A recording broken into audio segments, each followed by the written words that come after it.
In case you missed it, Optimal Blue has announced the dates for its 2026 summit. Join us February 23rd to 25th at Talking Stick Resort and Conference Center in Scottsdale, Arizona, for a client-exclusive event packed with strategic insight and innovation. Attendees will gain early access to Optimal Blue's latest generative AI and automation tools, dive into expert-led sessions on pricing, compliance, and more, and experience hands-on demos of new capabilities. Plus, it's a chance to connect with capital markets pros, integration partners, and mortgage insiders, all while gaining actionable strategies to maximize profitability and sharpen your competitive edge. The Optimal Blue Summit, where proven mortgage expertise meets modern innovation to shape what's next. Early bird registration is now open at summit.optimalblue.com. Space is limited, so register today.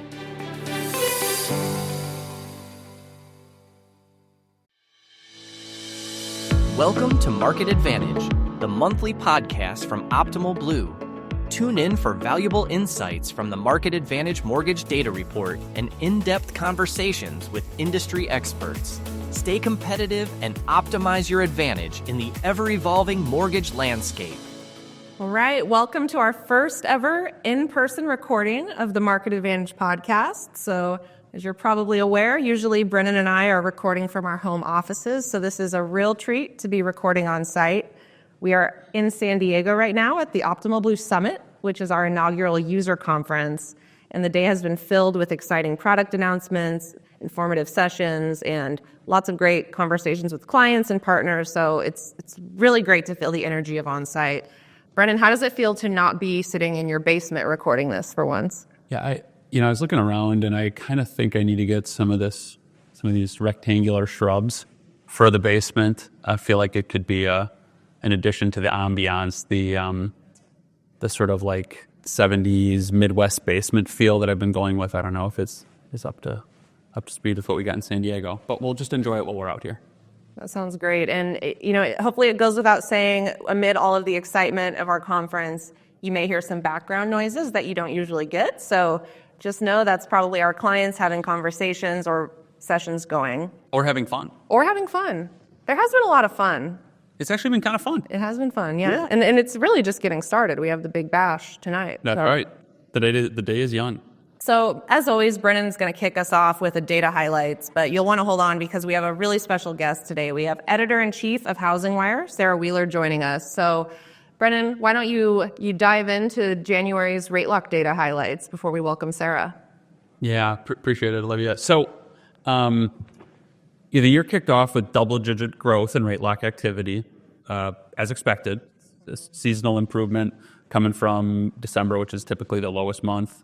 Volumes rose nearly 11% in January. That growth was driven by a 16% month-over-month increase in purchase volume and actually a 9% increase in cash-out volume. Rate term refi volumes dipped 20% from December as a result of a less friendly rate environment for most of the month in January. We did have a little bit of a rally to finish the month, and we'll talk a little bit more about that. But I want to double-click on these volumes and maybe put them in context of where we were in January of 2024. So purchase lock volume, although it was up month over month, it was actually down slightly on a year-over-year basis, which was a little bit disappointing. And when looking at purchase lock counts, it's our preferred metric. I talk about this probably every month, which controls for growth in average loan amount. So those counts in January 2025 were down 6% from the same time last year. And after a strong finish to 2024, the year-over-year lock counts taking a step back is something we're going to want to pay attention to here as we move into further into 2025. On the other hand, refi volume, this is a little bit surprising, was very strong on a year-over-year perspective or from a year-over-year perspective. So both rate term and cash out volumes were up 20% from the same time in 2024. And that increase occurred despite a year-over-year actually increase in rates. So if you look at 2024, January, 2025, January, 2025 was actually worse from a rate perspective, but you had better refi activity. And I think the obvious reason here is that you have a larger pool of refinanceable mortgages. So I do think that's a good story. It's a good trend for our originators just to know that there is pockets of refinances out there. And so even though here we are up year over year in terms of rates, we're actually still seeing more volume, even from a refinance perspective, than we were 12 months ago. That's really interesting. So in terms of rates, what else is there to share from January about the rate environment? Yeah, so as I mentioned, the rates kind of ticked up to start the month. So for most of January, we were in a place that was less advantageous than we were in December. Rates actually were above 7% for a number of weeks in kind of the middle of the month. First time we had seen that 7 handle since May. The mortgages did rally to close out the month, though, and our Optimal Blue 30-year conforming rate, that's the one that I'll make the plug for the CME mortgage rate futures contract, which was launched just this last month, too. So the benchmark OBMMI 30-year conforming rate, OB30C, for those folks who use it on Bloomberg, that rate finished the month roughly flat, up just 1 basis point at 6.84%. Jumbo rates were up 2 basis points. FHA was unchanged. VA rates were up 4 bips, and very little change on the USDA front as well. And I feel like we'd be remiss not to give a quick shout out to CME Group, who is here at our conference, and they're actually one of our generous sponsors. So they sponsored the Espresso Yourself Cafe. So they are everybody's favorite sponsor because they are keeping us all caffeinated. And having fun out in the lobby here. Absolutely. That's probably some of the noise you hear. So all good stuff. But let's shift to production mix. What's the news there from January? Yeah, so we talked about it last month. Conforming share is now nearing 50% of production, which is extraordinarily low compared to where it was, say, 2 or 3 years ago when you were up and seeing something like 3/4 of all production as Fannie and Freddie eligible. So we dipped down to 51% in December. We did see a modest increase. So it had been a number of months of decline in terms of the conforming share. We didn't see that continue in January. So we sort of saw a leveling out, and that was at the expense of some non-conforming and FHA share. So FHA and non-conforming gave up a little bit of share to conforming Fannie Freddie eligible loans, and the VA share was mostly flat month over month. Very good. Well, thanks for that data recap, Brennan. I think it's time we go let Sarah in. That's who everybody really wants to hear from, right? So Absolutely. Hold on 1 minute. We'll be right back. Sarah, thank you so much for joining us on site at the Optimal Blue Summit.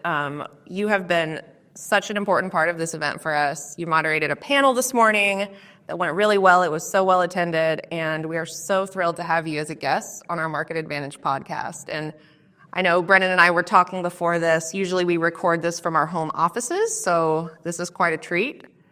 Thanks for being here. It is a treat for me. I've had a great time at the conference, but also it's just so much fun to join you guys. Love it. Yeah, feelings mutual, Sarah. It's great. Lot more formal than our basements.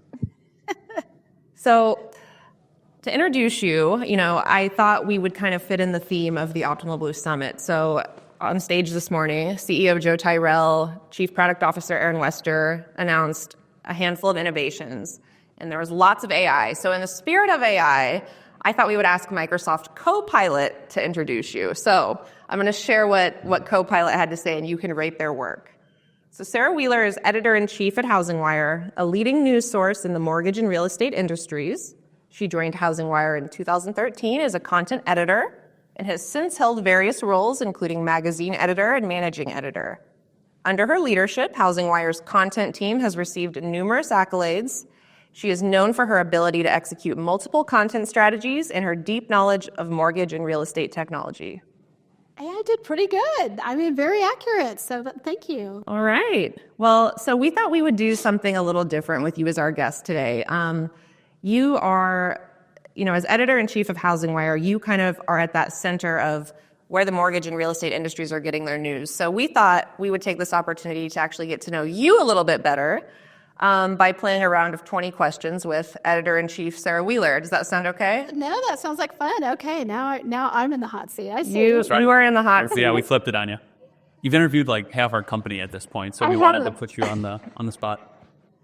So I'll kick us off. How did your career journey bring you to be Editor-in-Chief of HousingWire? I majored in print journalism, so I don't know. Next to like archaeology, I mean, like print journalism was already dead by the time I graduated, I think. So it's been kind of a winding path. So I worked at small newspapers, and then truthfully, I had to take jobs, and not had to, but I couldn't continue to pursue that. So I went into marketing, communications, advertising, and so when it came to time to join HousingWire, they were looking for someone who had both journalism and the advertising, because the first role I did was with their sponsored content. And actually, I think it was the ideal way to join HousingWire, because I spent the first couple of years just doing nothing but writing about technology, mortgage technology. So I feel like that was a great foundation for what I do now. Absolutely. Yeah, it makes a lot of sense. Thinking about what that's led you to and your time at HousingWire today, can you give us a little bit of a sense of what the day in the life is for Sarah Wheeler at HousingWire? Sure. It's very busy, as you can imagine. So I run 3 different content teams. So there's the news team, the research and development team, and then there's also the sponsored content and contributors content. So those teams are busy all day. Usually starts with me being online, looking for news. The way our newsroom is set up is it's based on beats. So people are already looking for specific kinds of news, and we all come together every morning and decide, like, here's the coverage we're going to do. They bring things to the table. They might pitch. I might assign. There are other editors who do that as well. I take an editing. I take one of the editing. I can't think of the word. I take one of the turns editing in the morning. So I'm looking at stories. I'm also I do a daily podcast, and then I meet with other teams. What I try to do every single day is make sure I'm connecting with people in the industry. So that's usually LinkedIn. Yep. That might be texting. That might be calling. Being at something like this, because a big part of my job is like, what do they need to hear? What do they want more of? What is the information that we can do so that we can provide the very best information for them? And so and then it at the end of the day, all the news happens happens throughout the day, and then there's this rush from like 3 to 6. And so it's all hands on deck from 3 to 6. And these days, it might also be a little bit later than that. So, but it's a fun day. It's energetic. It's filled with great people that I get to work with. So it's a dream job. Yeah. It sounds like it. And, when you're thinking about all the connections that you've made in the industry, we're putting you on the spot a little bit here, but if you had to pick out the most memorable person that you interviewed, whether that be on the podcast or for one of the other interviews that you've done along the edge, do you have an individual in mind there?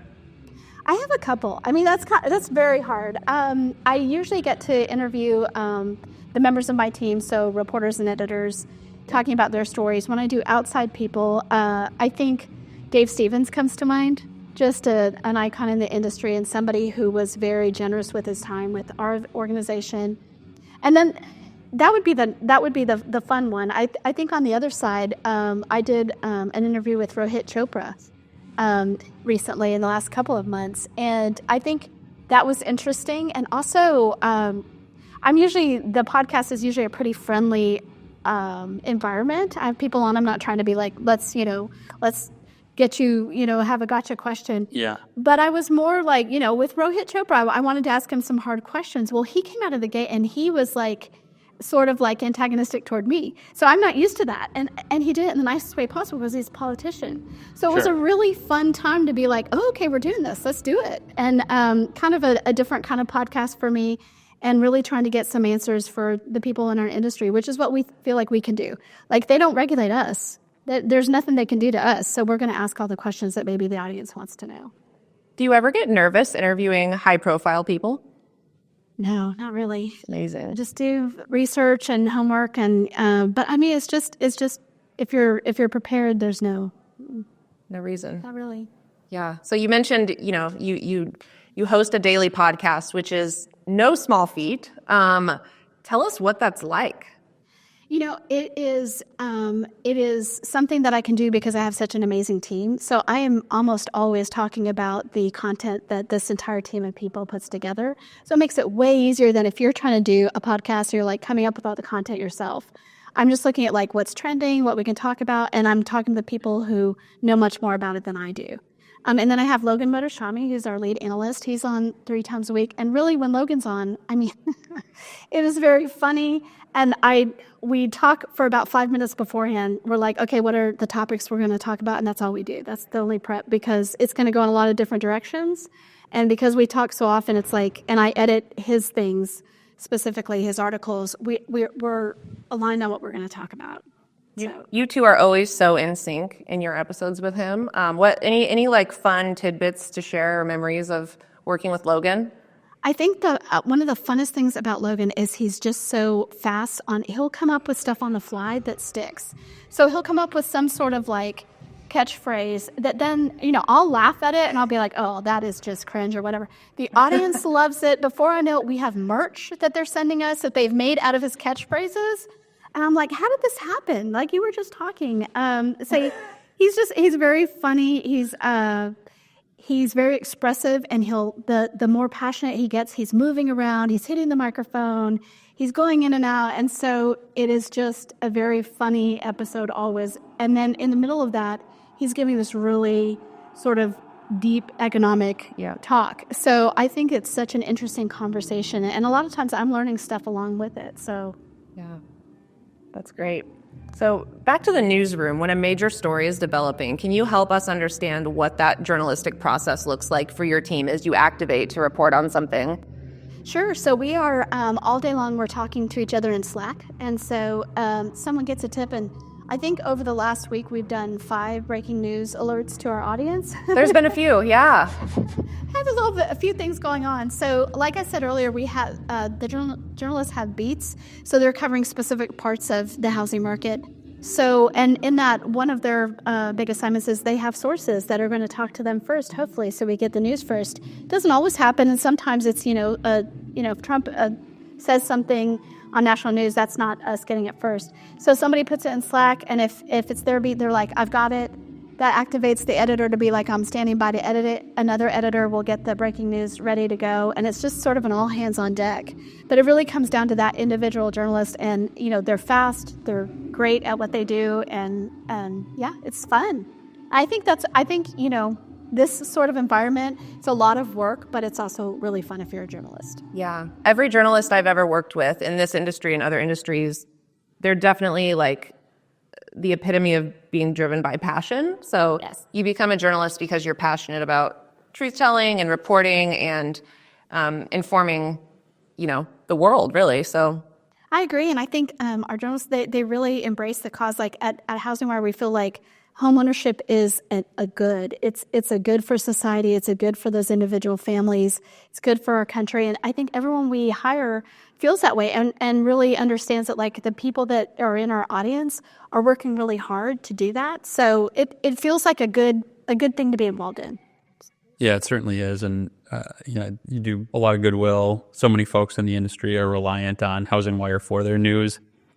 Is there any, news sources that you would say, whether it's yourself or HousingWire relies on, like external news sources? Do you have kind of like your go-to places where you're following news, or maybe go-to sources? You're connected. You might be getting it directly from the horse's mouth in certain cases. I think that is some of the most valuable information that we have. And so every one of the journalists has their own source list. Sometimes they overlap, but mostly that is something that they are establishing and, engaging with people on a very regular basis, so that when something happens, they get the first call. Or so often we hear something and then we have to confirm it, and we're going to talk to the company or whatever. But it's having people who pick up the phone when you call or answer your text, and so that's super important. Other than that, we are all, I'm subscribed to so many, city newspapers, local newspapers, anything, because so much housing stuff starts first locally. And then, of course, all the major, Wall Street Journal, New York Times, and all those things. So I think we're all just all online all the time. Yeah, I believe it. So, but I mean, that's what we love. So, Absolutely. Well, so as mentioned, CEO Joe Tyrell took the stage this morning at our Optimal Blue Summit. You have actually interviewed Joe a handful of times, both during his tenure at Optimal Blue and prior. Anything stand out as like the most memorable interview with Joe or funny memories that you have? I don't know about funny. It's just that he has the ability to sit down, and I've flagged him down in like as he's walking someplace, and he sits down and gives an interview, and it's like, it's like he knows it so well what he's talking about. But I think for me, it's like he is able to talk about things that are pretty complicated, and it doesn't sound either like, oh, he's reading off this thing. And he is able to give that in a way that I feel like I understand and our audience understands. And I think that's actually really hard. I really think that it's harder than people think. And then the other thing is, I've sat down in that hallway meeting that I remember, that was a couple years ago. He will sit down and speak, and he has no verbal tics. Yeah, okay, now you have to listen. Does he have any verbal tics? I think the answer is no.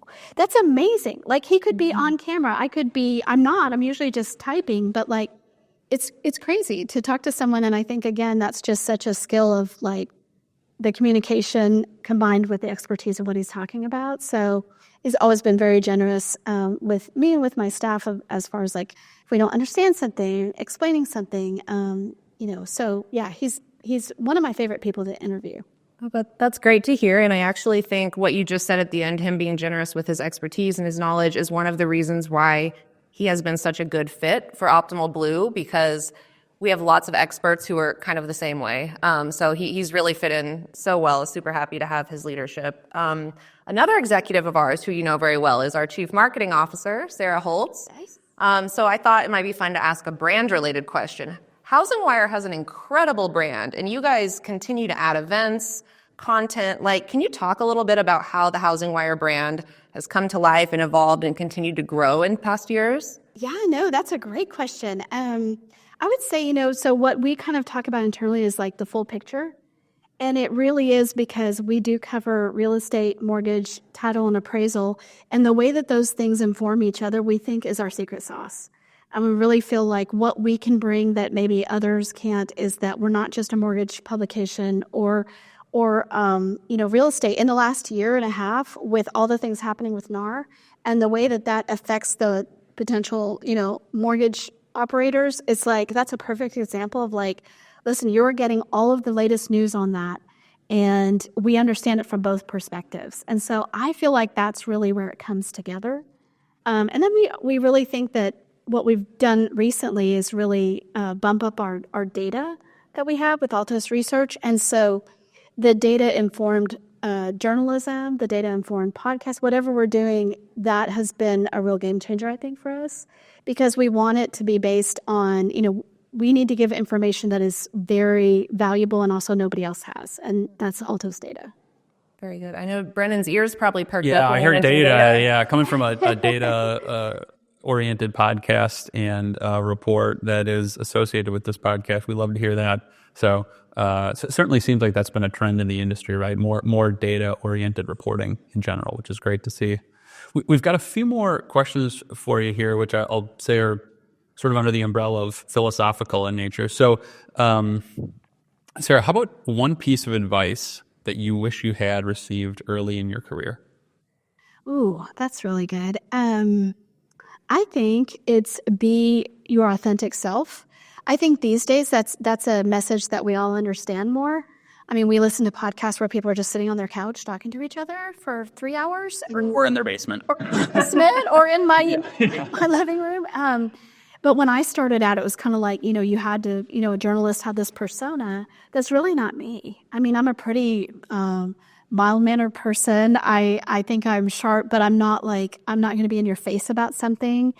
And that's actually been great for my career. I feel like I've been able to build a lot of relationships. I think it's why people talk to me the way they do.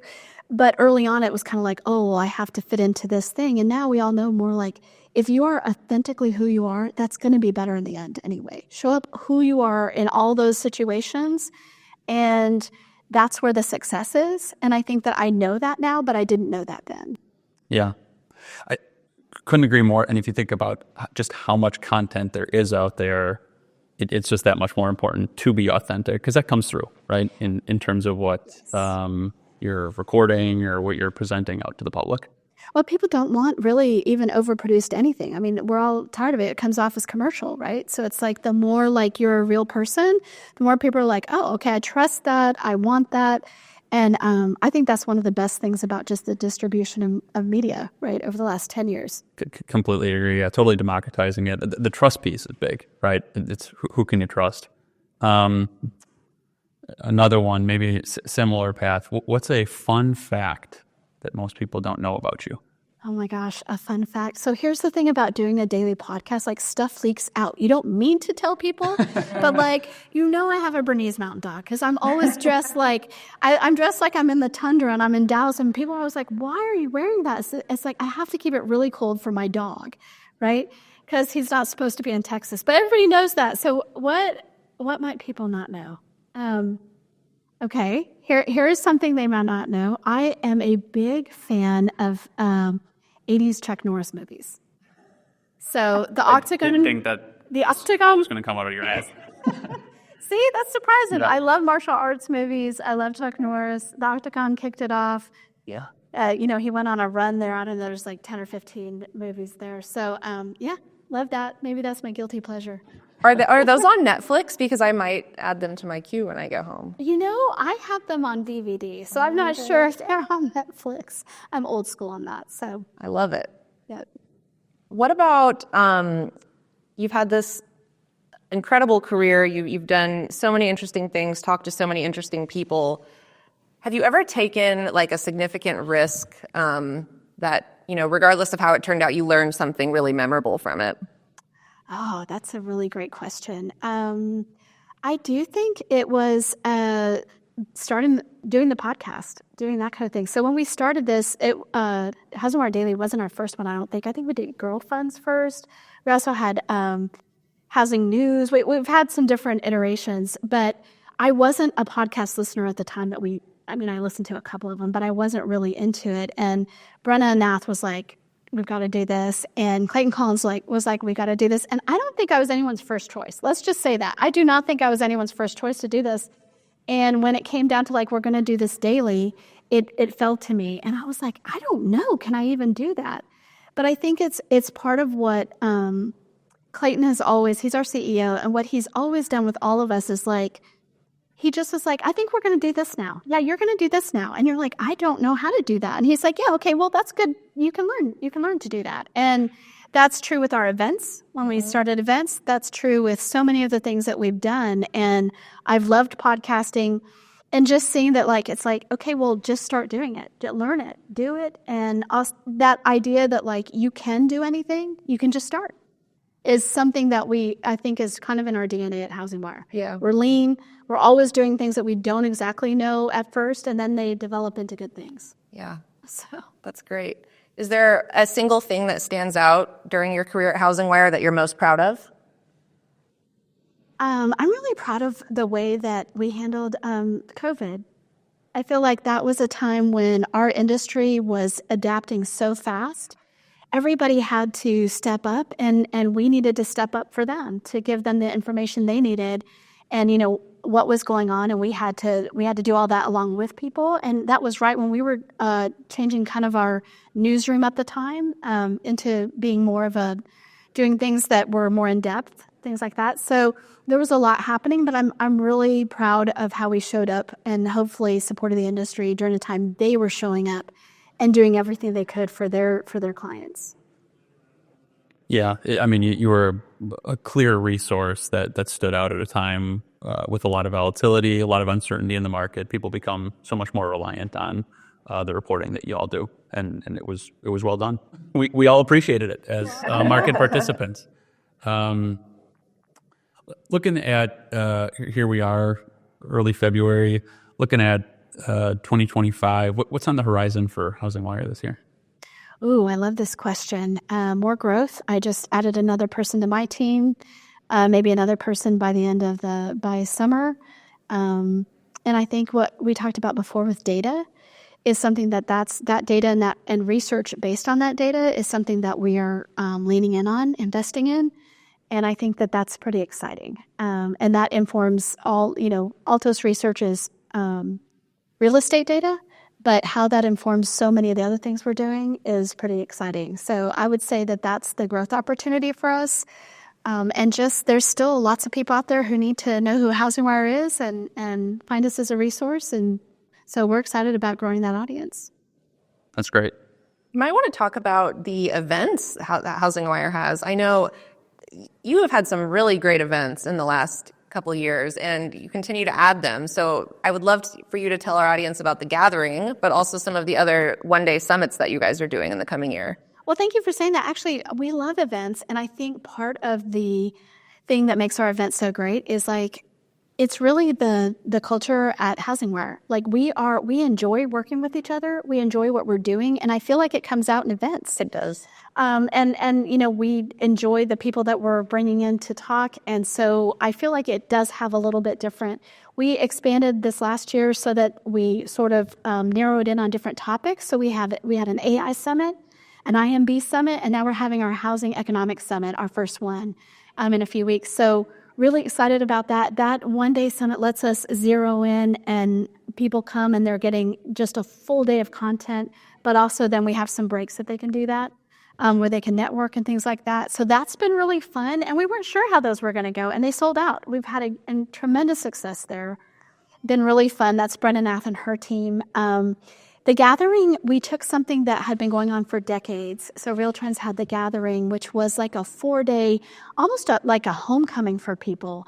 And it was just such a special event. And we combined it with our HousingWire annual, knowing that we're taking this thing that a lot of people felt very, had a lot of feelings about, and we didn't want to break it. We wanted to honor it and combine it and have that full picture. And we did that for the first time last year, and it was incredible. I feel like it went really well.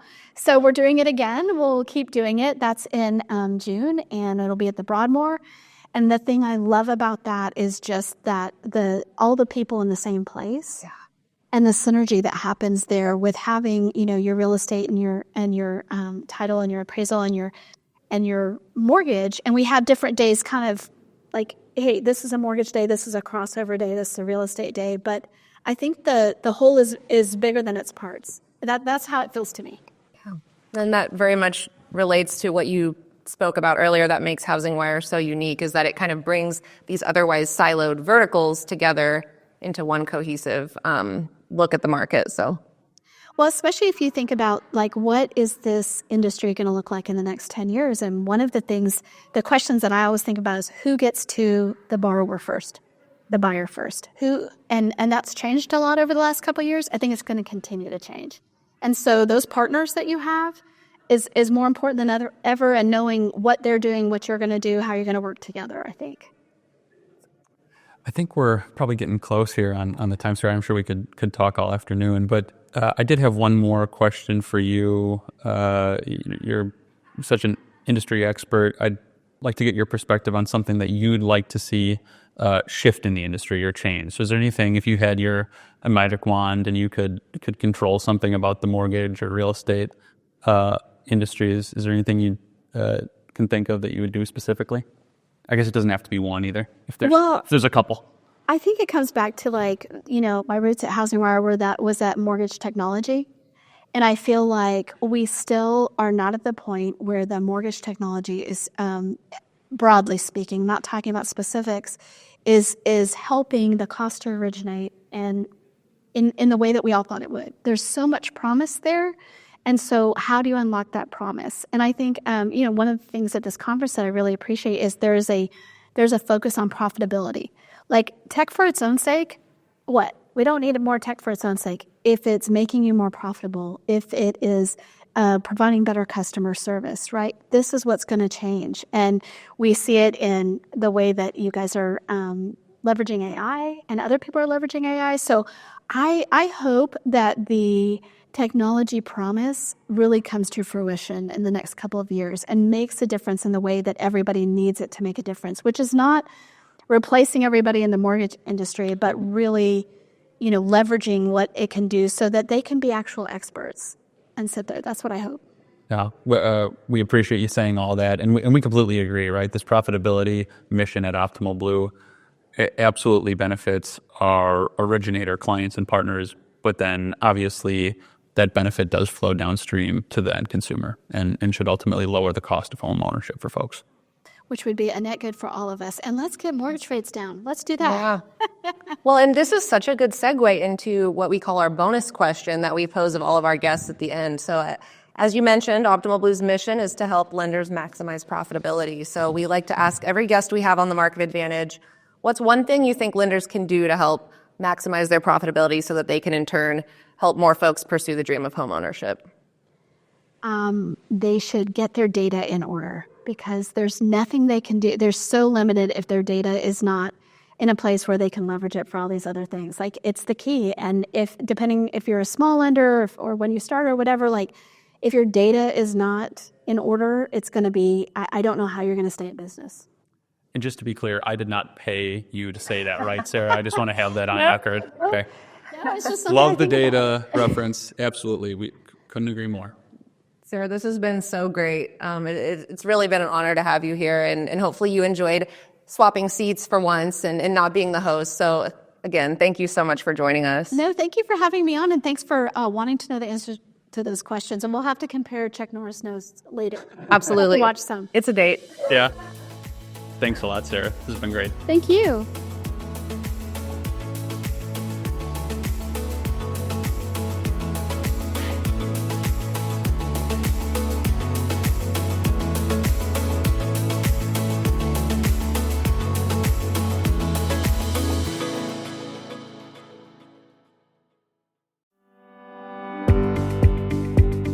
Is your technology vendor selling real solutions or just the idea of them?